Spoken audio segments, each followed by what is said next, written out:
Joyce. James Joyce was born in Dublin. That's quite important because in Ireland, James Joyce is considered a myth.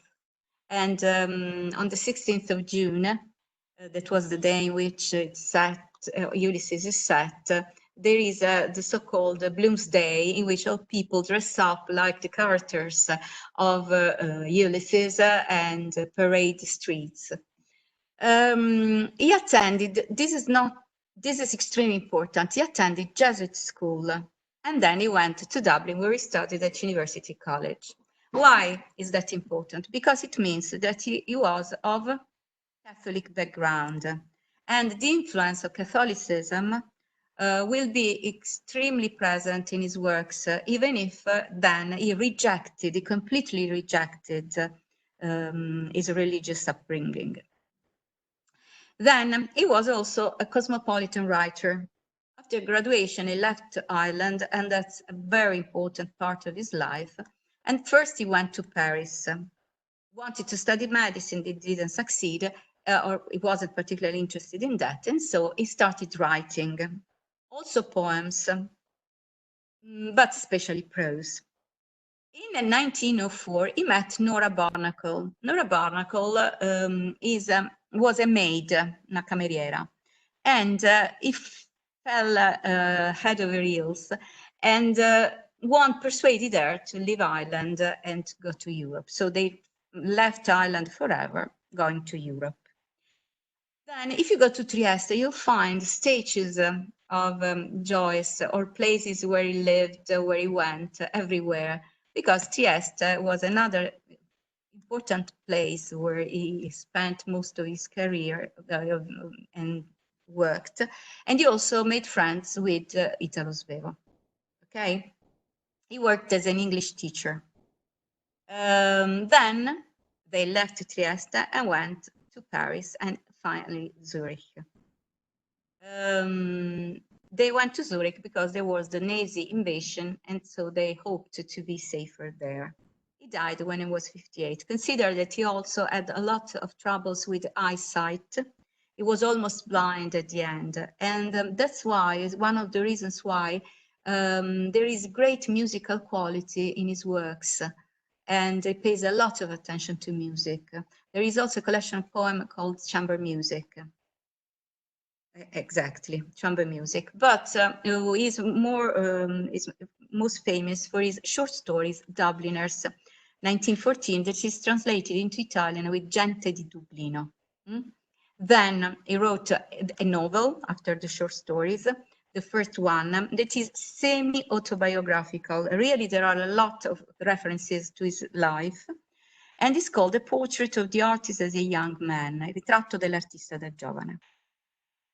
In 1922, his masterpiece, Ulysses. But the problem is that it was published in Paris because it was banned both in Britain and the USA because it was considered obscene. And then there is another work that is important, but maybe very few people could read, that is Finnegan's Wake, La Veglia di Finnegans, published in 1939, that is completely experimental, and maybe it doesn't really have a plot. It's all based on puns or wordplay, uses a lot of languages, a mixture of, it creates words connecting languages such as French, English, even Sanskrit. There is everything there. Now, two important concepts, especially one, is the concept of epiphany in Joyce. Epiphany means a sudden revelation. It's a religious word. And what is a sudden revelation? It's a moment in the life of a person, very often triggered by a banal accident or incident that makes you understand a lot about your life. It is as if you have a completely different viewpoint in your life and you realize things that you had either forgotten or never paid attention to in the past. Then he also uses interior monologue in the form both direct and indirect. Why? Because direct is the stream of consciousness that I showed you, but more often it's similar to Virginia Woolf's indirect interior monologue. With what happens? That According to Joyce, the artist must be outside his work. It must be neutral. He says indifferent, outside his creation, because it doesn't have to intrude, to interfere. It must describe his characters and never take a stand. What he wanted to do is just to write, especially in Ulysses, an encyclopedic novel that is the representation of reality as it is, without any judgment or form of evaluation or assessment. That's why another characteristic is the epiphanies. I've already talked to you about that. This instant of intensity, it's a synonym of instant of intensity compared to Woolf's idea of vision. So there are, in Virginia Woolf, there will be moments of vision, and in Joyce, epiphanies, okay? So here is the explanation, but I have already talked to you about this. So for the men of letters, for the intellectuals, to record these epiphanies with extreme care is important because they reveal something, and an artist must pay attention to this moment in which everything becomes clear or acquires a deeper meaning. So Dubliners is a collection of short stories. They are divided into the 4 phases of life: childhood, adolescence, maturity, and public life.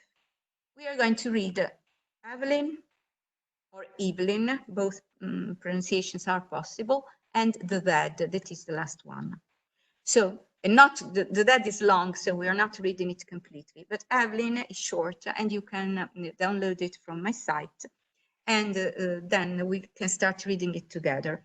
It's the story of the life of ordinary people in Dublin. What you have to bear in mind is that to Joyce, Dublin was the center of paralysis, a kind of trap.